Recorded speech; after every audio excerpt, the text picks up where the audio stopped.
तो नमस्ते बंधु, मेरा नाम है सुदीप और स्वागत है मेरे चैनल रेसलिंग पैरेट पे।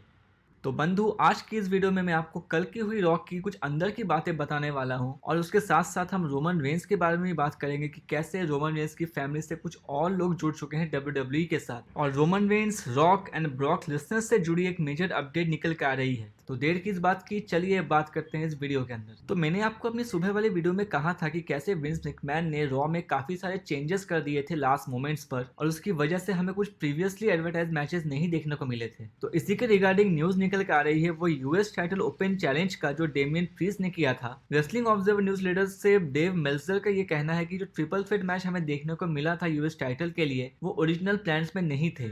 डब्ल्यूडब्ल्यूई का ओरिजिनल आइडिया था एक singles match between Damien priest and Drew McIntyre, but क्योंकि डब्ल्यूडब्ल्यूई को Randy Orton and Bobby Lashley के बीच में एक प्रोग्राम चाहिए था, इसलिए शेमस वर्सेस लैशली का मैच कैंसिल करके डब्ल्यूडब्ल्यूई ने एक तरफ उन्होंने शेमस को अंदर डाल के ट्रिपल थ्रेट बना दिया और दूसरी तरफ आरके ब्रो के साथ लैशली और एमवीपी को भिड़वा दिया। अब ये आगे चल के इंटरेस्टिंग होगा कि डब्ल्यूडब्ल्यूई आखिर लैशली और रैंडी ऑर्टन को एक साथ प्रोग्राम देने में इंटरेस्टेड क्यों हो रही है। क्या डब्ल्यूडब्ल्यूई इन दोनों के बीच में डब्ल्यूडब्ल्यूई चैंपियनशिप के लिए फ्यूड बुक करना चाहती है? और अगर ऐसा हुआ तो क्या एक्सट्रीम रूल्स में RK bro as a tag team का कोई मैच नहीं होगा या फिर रैंडी को उस दिन 2 मैचेस रिजल्ट करने पड़ेंगे? हमने ये पास्ट में देखा है कि ऐसे डिसीजन डब्ल्यूडब्ल्यूई लेती है जहां वो 2 मैचेस रिजल्ट करवाती है एक ही दिन में एक ही सुपरस्टार्स के साथ। तो हम देखते हैं कि अगले मंडे नाइट रॉ में क्या होता है। हम चलते हैं अपनी नेक्स्ट अपडेट पर। तो एडवर्टाइज मैचेस को कैंसिल करने के अलावा कल विंस मैकमैन ने एक और चीज करी कि उन्होंने एलेक्सा ब्लिस को शो से ऑफ कर दिया। लास्ट वीक हमने देखा था कि कैसे शार्लेट के चैंपियनशिप सेलिब्रेशन पे एलेक्सा ब्लिस ने आके इंटरफेयर किया था। तो उसके बाद से हमें यही लगा था कि अब डब्ल्यूडब्ल्यूई जो है शार्लेट वर्सेस एलेक्सा ब्लिस के बीच में प्रोग्राम दिखाएगी और कल एलेक्सा शो में अपियर होने के लिए रेडी भी थी, बट विंस मैकमैन ने स्क्रिप्ट फाड़ दी और एलेक्सा को शो से हटा दिया और उसकी जगह Charlotte Flair versus Nia Jax के बीच में मैच बुक किया गया। अब ये शार्लेट एंड नाया जैक्स के बीच का मैच अपने में ही कैसा था ये तो आपने नोटिस किया ही होगा। इस मैच के अंदर बहुत सारे ऑकवर्ड मूव्स और लैंडिंग थे। बातें तो ये भी निकल के आ रही है कि ये मैच के बीच में शार्लेट और नाया जैक्स ने आपस में कम्युनिकेट करना बंद कर दिया था। आपको पता होगा कि रेसलर्स जो होते हैं वो आपस में मैच के दौरान बातें करते हैं कि अगला मूव कौन सा होगा, कितनी देर तक सबमिशन लॉक में डालना है वगैरह वगैरह। और ये लैक ऑफ कम्युनिकेशन की वजह से मैच में कल एक ऐसा टाइम भी आया था जब दोनों एक दूसरे के ऊपर रियल पंचेस भी लगाने शुरू कर दिए थे। लेकिन मैच जैसे जैसे आगे बढ़ता है दोनों सेम पेज के ऊपर आ गए थे और इसकी एंडिंग वैसे ही हुई थी जैसे प्लान की गई थी अल्टीमेटली। बट जो भी हुआ हो, ये न्यूज भी आ रही है कि इसकी वजह से शार्लेट और नाया जैक्स के बीच में बैकस्टेज कोई गर्मा गर्मी नहीं हुई थी। चलो ये एक अच्छी बात है क्योंकि रेसलिंग मैचेस जो होते हैं वो दोनों परफॉर्मेंस के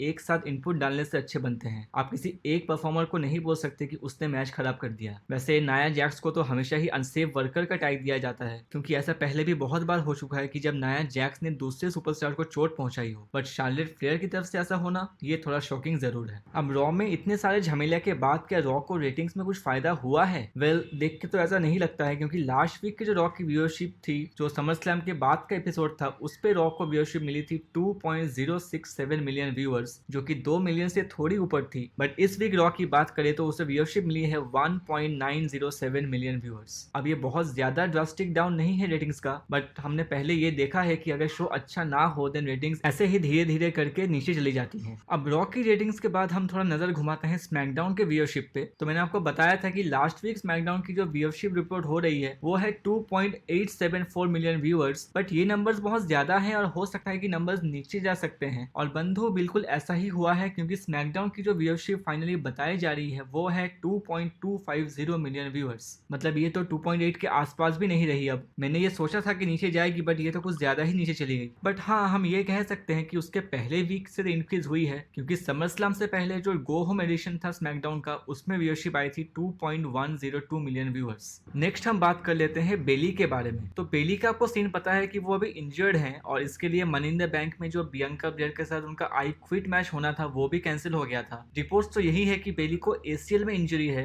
ये नी का कोई पार्ट होता है और इसके लिए बेली को 9 मंथ्स तक आउट ऑफ एक्शन रहना पड़ेगा। अब ये बहुत अनफॉर्चुनेट है क्योंकि आपको पता है कि कैसे थंडरडोम के टाइम पर बेली ने जो है बियंका ब्लेयर के साथ एक अच्छा फ्यूड करके हमें अच्छा प्रोडक्ट दिलवाया था डब्ल्यूडब्ल्यूई से। बट अभी क्या कर सकते हैं, रेसलिंग में तो इंजरी का खतरा रहता ही है। तो अगर आपके दिमाग में ये क्वेश्चन है कि रिटर्न के बाद बेली किसके साथ फ्यूड कर सकती है, तो ऐसा लगता है कि इसका आंसर खुद बेली ने दे दिया है। तो सीन कुछ ये बनता है कि रिया रिप्ली ने अपने रॉ में मैच के बाद ये ट्वीट किया है कि जब आप पेन को एक्सेप्ट कर सकते हो तभी असली मजा है लाइफ का। तो रिया के इस ट्वीट पे बेली ने रिस्पॉन्ड करते हुए कहा है कि I can't wait to kick the crap out of you Riya, और साथ में एक वो गुस्से वाली इमोजी भी देती है। अब इससे ऐसा लगता है कि बेली जो है वो रिया के साथ फाइट करने के लिए मरी जा रही है। और मैं आपको बता दूं कि रिया रिप्ली और बेली के बीच में अभी तक कोई भी मैच नहीं हुआ है WWE के अंदर, तो ये फ्यूड एक अच्छी बन सकती है। आप मुझे कमेंट करके ये बताना कि क्या आप इन दोनों के बीच में मैच देखना चाहते हो या नहीं। नेक्स्ट हम बात करते हैं हमारे 1/2 टैग टीम चैंपियन रिडल के बारे में। तो मैंने आपको कुछ दिनों पहले अपनी एक वीडियो में बताया था कि कैसे रिडल ने भारी भारी शॉट्स ले लिए हैं हमारे ट्राइबल चीफ रोमन रेंस का अगेंस्ट में। रिडल का ये कहना था कि रोमन अभी जिस भी पोजीशन पे है वो सिर्फ रॉक की वजह से है और रिडल कभी भी रोमन को एक रियल फाइट में हरा सकते हैं। अब रिडल की इस बातों से रिपोर्ट ये आ रही है कि WWE के बैकस्टेज में रिडल को लेकर थोड़ी सी हीट क्रिएट हो गई है। डेव मिल्जर का ये कहना है कि रिडल अपने बोल बच्चनों के कारण बहुत बार प्रॉब्लम में पड़ चुके हैं एंड सेम इस बार भी वैसा ही हुआ है। अब पास्ट में भी रिडल और गोल्डबर्ग या फिर रिडल और ब्रॉक लेसनर के बीच में गर्मा गर्मी हो चुकी है, क्योंकि रिडल जो है वो डायरेक्टली कुछ भी बोल देते हैं सबको। अब रिडल के ऐसे कहने से उनके करंट पुश पे कुछ ज्यादा फर्क नहीं पड़ेगा, क्योंकि विंस मैकमैन जो है वो रिडल को बहुत ज्यादा पसंद करते हैं, और अगर आप विंस मैकमैन को पसंद हो तो भाई आपकी चांदी ही चांदी है। लेकिन क्या ऐसा शॉट्स लेना सही था हमारे ट्राइबल चीफ के अगेंस्ट, क्योंकि ऐसा ना हो कि रोमन अपनी पूरी ब्लड लाइन को लेकर रिडल पे हमला कर दे। और अभी तो रोमन की ब्लड लाइन में नए मेंबर्स ऐड होने के चांसेस भी हैं, क्योंकि WWE ने साइन कर लिया है रिकीशी के यंगेस्ट सन हमारे द उसोस के ब्रदर जोसेफ फाटू को। WWE ने 6 एथलीट्स के नाम कंफर्म किए हैं जो उनके परफॉर्मेंस सेंटर में ट्रेनिंग के लिए आए थे, और उनमें से एक उसोस के भाई भी हैं। अब ऐसा लग रहा है कि द ब्लड लाइन की टीम में डेप्थ बढ़ रही है, बट क्या जोसेफ फाटू को इनकी स्टेबल में इंसर्ट किया जाएगा? खैर आप अभी से उसकी उम्मीद मत लगाओ, क्योंकि